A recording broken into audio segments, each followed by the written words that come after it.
O cara se justifica de uma coisa e fala, não, foi só isso, daqui a pouco aparece mais e mais. Sim. Ainda fica com fama. Aliás, fama não, a realidade é mentiroso, né? Tá mentindo e tá aparecendo cada vez mais coisas. O que saiu na imprensa foi que a equipe do Flávio não sabia dessa transação. E aí teve uma reunião de emergência. Mas como é que você não conta pra gente? Ele, eu não achei importante e tal.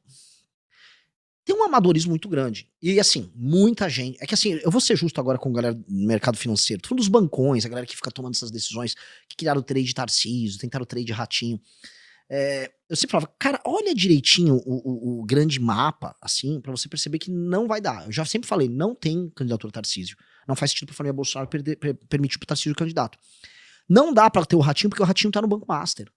O Ratinho vai sair um monte de coisa no Banco Master com o Tayaya, lá no Paraná, ele e o pai vão pular fora. Batata.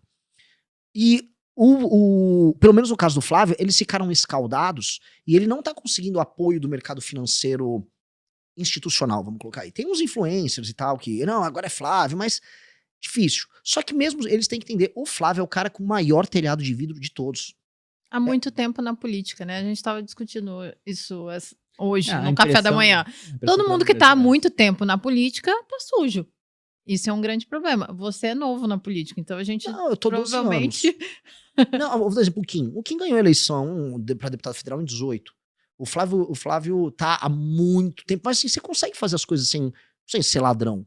Eu vou encontrar, mesmo na direita, bolsonarista, e na esquerda, pessoas que não cometem o crime. Estar na política, você consegue fazer sem se sujar. Você não acaba fechando os olhos pra muita coisa?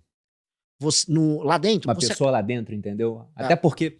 Eu assim, falo pra Malu, né? Já me perguntaram várias vezes, você não pretende entrar na política? Eu falo, cara, não, porque o círculo à minha volta seria muito insalubre. Você tem que ficar dando tapinha nas costas de cara que faz um monte de coisa errada, entendeu?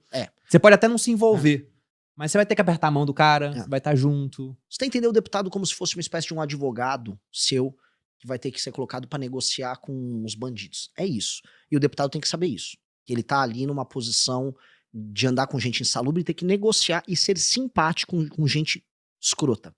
Vou dar um exemplo, para passar um projeto de lei, vou dar um exemplo do Kim. Ele precisa convencer vários deputados do Centrão que estão no orçamento secreto.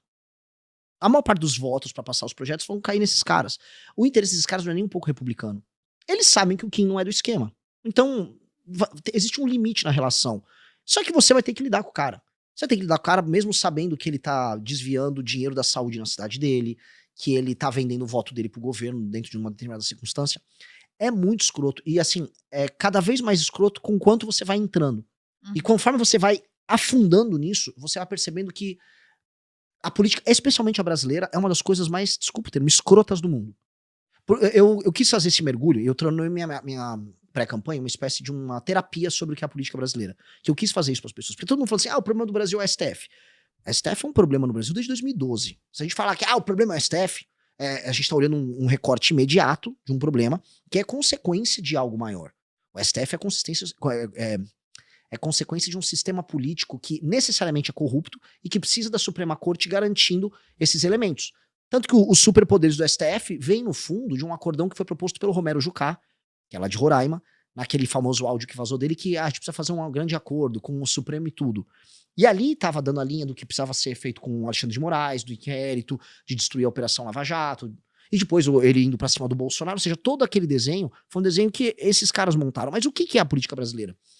Quando eu comecei a rodar interior do Pernambuco, interior do Ceará, interior do Maranhão, eu comecei a olhar, cara, e eu comecei a mostrar para as pessoas, isto aqui não existe, isso aqui é uma fantasia.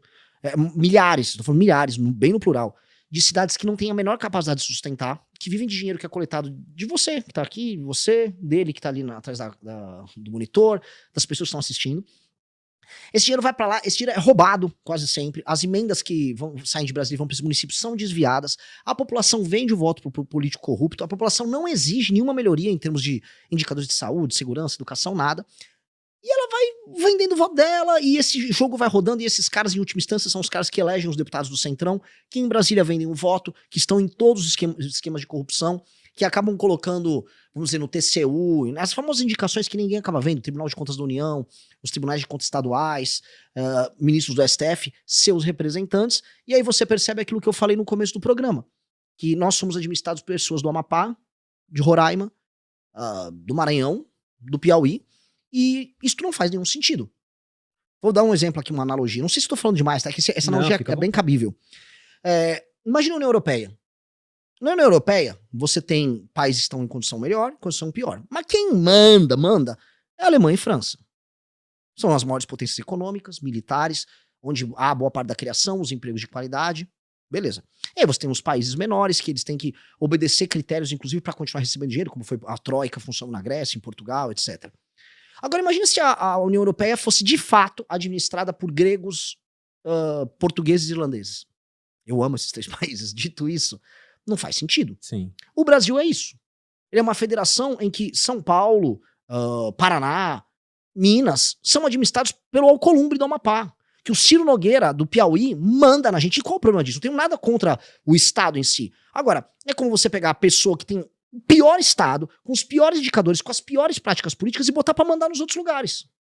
E isto é o que isso, em última instância, é o que gera o STF com superpoder. É isso que, que gera os altos impostos que a gente paga, que gera corrupção, que gera a impossibilidade de você ter um país sério.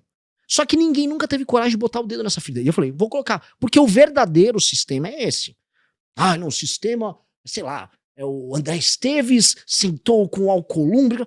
Não, o sistema é diferente. O sistema começa com um prefeito numa cidade de 2 mil habitantes, cujo orçamento vem 97% de repasses da União. O sistema começa ali. E ele vai avançando para os políticos, para os grandes deputados, para os grandes senadores, e aí esses caras fazem um esquema em Brasília. E esse é o problema que faz que o Brasil não dê certo. E como acabar com isso, cara? Porque o Giordano Bruno, ele tinha uma frase que era muito interessante. Ele falava que é muita ingenuidade pedir para aqueles que têm o poder para reformarem o poder. E aí digamos que você seja eleito, mas tem uma base forte no Congresso. E o STF também tá lá, né? Porque hoje em dia ele também... vocês legislaram isso? Não, não quero. Não vai ter. E esse é um esquema muito rentável para quem tá na política já há bastante tempo. Como você disse, tem um pessoal que tem dinheiro, que quer fazer políticas de curto prazo, mas esse pessoal pensa a longo prazo, em intervalos maiores, né? E, inclusive, eu fico curioso para saber a sua opinião sobre se tem alguém realmente que manda no Brasil, dado o que o Vorcaro fez. Porque o Vorcaro, ele era um banqueiro de um banco pequeno, que ficou médio, por conta das captações que ele fez com os CDBs do Banco Master, oferecendo, né, rentabilidades muito mais altas do que o normal que você vê no mercado. E esse cara, ele comprou todo mundo. Porque tem gente de esquerda, tem gente de centro, tem gente da direita, ele basicamente comprou todo mundo.